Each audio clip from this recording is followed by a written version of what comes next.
તમને થોડા પાસે જઈને પણ દર્શન કરાવી દઉં છું એ કોઠાના। તો આ જોઈ શકો છો તમે એ પ્રસાદીભૂત કોઠો કે જે કોઠામાં મહારાજ 6 મહિના રોકાઈ ગયેલા હોય એવો આ પ્રસાદીનો કોઠો છે। એના પણ તમે આ દર્શન કરી શકો છો।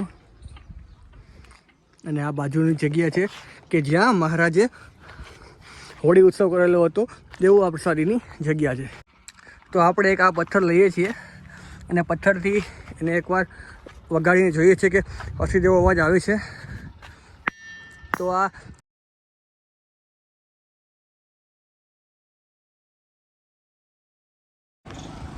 મંદિર દર્શન કર્યા પછી આપણે અત્યારે આવી ગયા છીએ જે પંચપીરની પ્રસાદીની જગ્યા છે અને જ્યાં મહારાજે જે ઘોડો ચક્કર ફેરવેલો હતો એવો પ્રસાદીની જગ્યા છે અને પ્રસાદીની કાળુભાર નદી છે દર્શન કરવા માટે। તો સૌપ્રથમ આપણે એ જગ્યાએ દર્શન કરીશું પંચપીરના અને પછી ત્યાંથી જશું આપણે જે જગ્યાએ મહારાજે દેવ ઘોડો ચક્કર ફેરવેલો હતો એવી એ પ્રસાદીની જગ્યા। તો આ સામે તમે જોઈ રહ્યા છો અહીંયા લખેલું છે તીર્થધામ કાજિયાણા અને સ્વામિનારાયણ મંદિર। આ બાજુ આપણે ત્યાં જઈ આવ્યા છીએ। પ્રસાદીના મીણભાઈ ઓરડા ત્યાં મંદિરમાં જ છે ત્યાં પણ જઈ આવ્યા છીએ આપણે। પૂર્વજોનો ઓરો છે આ બાજુ છે, પ્રસાદીની કાળ ઉપર નદી આ બાજુ છે અને પ્રસાદીના પંચપીર છે એને તમે આ સામે દર્શન કરી શકો છો। પ્રસાદીના પંચપીર છે એના પણ તમે આ દર્શન કરી શકો છો। અને જેવા તમે પંચપીર થોડા આગળ આવશો એક્ઝેક્ટ સામે આ મંદિરનો ગામનો મેન એન્ટ્રી ગેટ છે એ બધું મંદિર છે અને જેવા તમે સામે આવશો તો આ સામે તમને જે છત્રી દેખાશે એ છત્રીમાં મહારાજે જે દેવ ઘોડો હતો એને ચક્કર ફેરવેલો હતો એવી આ પ્રસાદીની છત્રી છે। પહેલાં છત્રી નાની હતી, અત્યારે છત્રી બહુ મોટી છત્રી કરી દીધી છે। તો એ જ જગ્યા છે કે જે મહારાજે ઘોડો ફેરવેલો હતો એવી આ પ્રસાદીની જગ્યા છે। તો આ એ સ્થાનના તમે દર્શન કરી શકો છો। આ બાજુ મહારાજના તમે ચરણાવીન છે એના પણ તમે આ દર્શન કરી શકો છો। અંદર જઈને નવું દર્શન કરાવું છું કે આ એ જ જગ્યા છે કે જ્યાં મહારાજે જે ઘોડો દોડવેલો હતો એ પ્રસાદીની છત્રી છે એના પણ તમે આ દર્શન કરી શકો છો। પ્રસાદીના સ્થાનના પણ તમે આ દર્શન કરી શકો છો। એક્ઝેક્ટ સામે મંદિર છે ને મંદિરની બાજુ પંચપીર છે એક્ઝેક્ટ સામે અને એની એક્ઝેક્ટ પાસે આ પ્રસાદીની જગ્યા આવેલી છે કે જ્યાં મહારાજે ઘોડો ચક્કર આવેલો હતો। અને પાછલી તમે જોઈ શકો છો એ જ પ્રસાદની કાળુભાર નદી છે ત્યાં જઈએ છીએ આપણે। એક્ઝેક્ટ આ ઘોડાની જગ્યા છે એની પાછળ જ પ્રસાદીની કાળુભાર નદી છે। તો અહીંથી આપણે થોડા આગળ જશું એટલે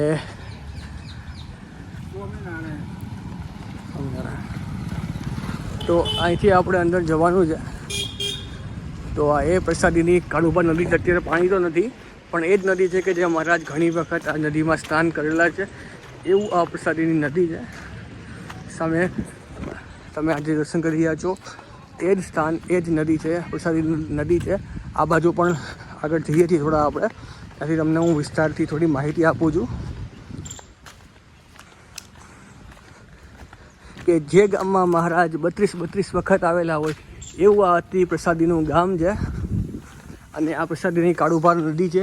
આપણે અત્યારે આપણે કાળુભાર નદીમાં જ છીએ પણ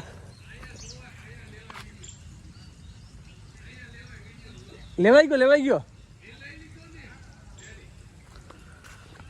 તો અહીંથી હવે આપણે આગળ જશું આપણે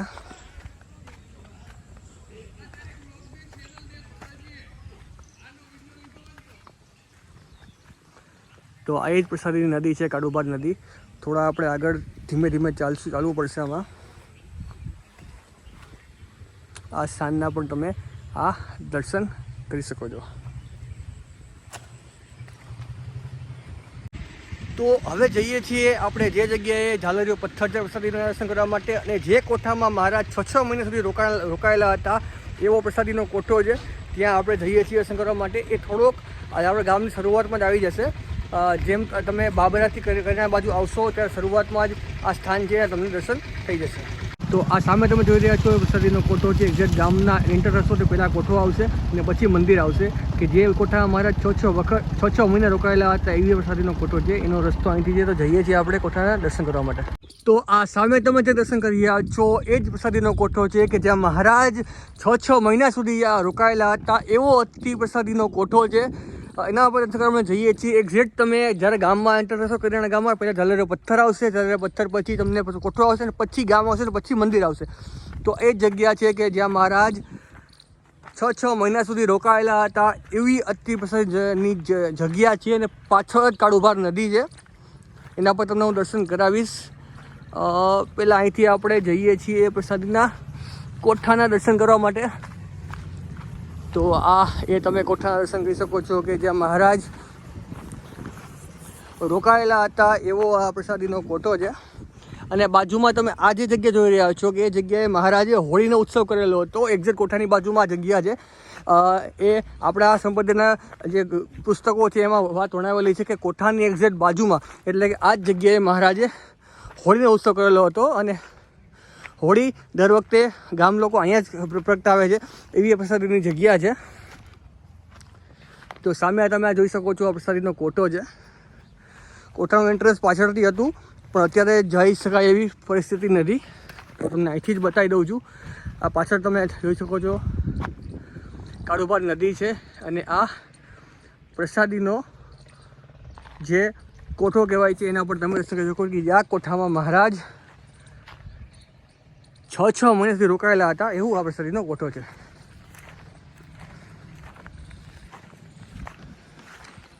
તમને થોડા પાસે જઈને પણ દર્શન કરાવી દઉં છું એ કોઠાના. તો આ જોઈ શકો છો તમે એ પ્રસાદીભૂત કોઠો કે જે કોઠામાં મહારાજ 6 મહિના રોકાઈ ગયેલા હોય, એવો આ પ્રસાદીનો કોઠો છે. એના પણ તમે આ દર્શન કરી શકો છો. અને આ બાજુની જગ્યા છે કે જ્યાં મહારાજે હોળી ઉત્સવ કરેલો હતો, એવું આ પ્રસાદીની જગ્યા છે. અને સામે તમે જોઈ શકો છો આગળ પાછું આખું કરિયાણા ગામ છે. આ બધું તમને મંદિર દેખાડી દઉં છું. મંદિર કઈ જગ્યાએથી છે એક્ઝેક્ટ આમ થોડા તમે આગળ જશો એટલે છેટ ઓલી જે સામે તમને દેખાય છે ત્યાં મંદિર આવશે. અને આ જે રસ્તો છે, રસ્તો બાબરાનો રસ્તો છે, બાબરા કરિયાણા. બાબરા અહીંથી 9 કિલોમીટર થાય છે. અને થોડા આ રસ્તે પાછા આપણે આગળ જશું તો ત્યાં આવશે પ્રસાદીનો ઝાલરિયો પથ્થર. અને આ એ સ્થાનના પણ તમે આ દર્શન કરી શકો છો.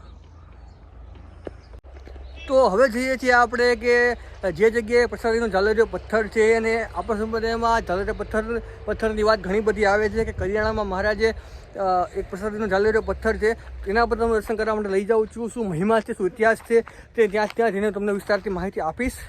તો અત્યારે આપણે જઈએ છીએ હવે ઝાલરિયા પથ્થરના દર્શન કરવા માટે. તો આ સામે તમે જે દર્શન કરી રહ્યા છો લખેલું છે ઝાલરિયો પથ્થર. એક્ઝેક્ટ અહીંયા બોર્ડ છે, ને સામે આપણે થોડુંક ચડશું ને ઝાલરિયો પથ્થર આવી જશું, ત્યાં જશું આપણે અત્યારે દર્શન કરવા માટે. તો આ સામે તમે જોઈ રહ્યા છો હરિભક્તો, એ સ્થાનમાં ઉપર જવાનું છે આપણે. ઉપર જઈને સામે જે તમે જોઈ રહ્યા છો ત્યાં ઝાલરિયો પથ્થર છે કે જ્યાં મહારાજ એ જગ્યાએ બેસીને ઘણી વખત વાંસળી વગાડેલી હતી, એવું આ પ્રસાદીનું સ્થાન છે. એના આપણે જશું આપણે. અહીંથી હવે આપણે ઉપર જવાનું છે. તો આટલી જે સામે ટ્રેકિંગ છે એટલું ટ્રેકિંગ કરવાનું છે હરિભક્તો આપણે. અને ઉપર એ જ પ્રસાદીનો પથ્થર આવશે કે જ્યાં મહારાજે બેસીને વાંસળી વગાડેલી હતી, એવી અતિ પ્રસાદીનું પથ્થર છે. રસ્તો અમે જઈએ છીએ આપણે. એક્ઝેક્ટ ગાડી છે આપણી અહીંયા પાર્ક કરી દીધી છે. આ સામે છે બાબરાનો રસ્તો છે, આ બાજુ કરિયાણા ગામ છે. અને હવે અહીંથી આપણે થોડાક જ આપણે ચડવાનું, એટલું બધું નથી. સામે તમને જે ધજા દેખાય છે એ ધજા ત્યાં પથ્થર છે, એના હું તમને દર્શન કરાવું છું. તો અહીંથી ધીમે ધીમે ઉપર ચડશું આપણે. જ્યાંથી પણ તમને કરિયાણા ગામનો મસ્ત વ્યૂ દેખાશે, અને પાછળ કાળુભાર નદીના પણ તમને મસ્ત વ્યૂ દેખાશે.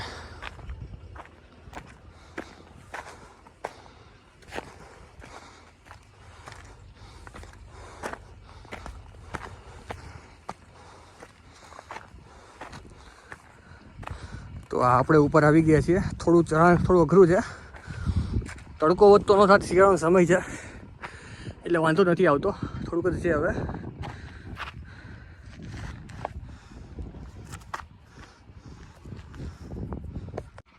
તો આપણે એક આ પથ્થર લઈએ છીએ, અને પથ્થરથી એને એકવાર વગાડીને જોઈએ છીએ કે હસી જેવો અવાજ આવે છે. તો આ તમે જોઈ શકો છો, આ એવો જ અવાજ આવે છે જેમ આપણે વાંસળી વગાડતા હોય, ઝાલર વાગતી હોય, એવો અવાજ આવે છે. એટલે એને ઝાલરિયો પથ્થર પણ કહેવામાં આવે છે. તમે બીજો પથ્થર એની બાજુમાં છે, એમાં નથી આવતો. તમે જોઈ શકો છો એમાં નથી આવતો. અને આમાં તમે જોઈ શકો છો એવો અવાજ આવે છે, એટલે અતિ વરસાદીનો પથ્થર છે. હજુ તો અહીંયા મારો તો પણ નહીં આવે, તો જો અહીંયા પણ જો નથી આવતો, એ આ જ જગ્યા છે કે ત્યાં તમને અવાજ આવશે એવું આ પ્રસાદીનો પથ્થર છે કે જ્યાં મહારાજ બેસીને વાસી વગાડતી હતી. તો આ હતું તીર્થધામ કરિયાણા અને કરિયાણા ગામમાં આવેલા બધા પ્રસાદીના સ્થાનો. તો તમને મારો વિડીયો કેવો લાગ્યો હોય નીચે કમેન્ટ જરૂરથી બતાવજો. તો મળીએ છીએ આવા એક નવા વિડીયો સાથે. તમને એક વાર જય સ્વામિનારાયણ મહાદેવ હર.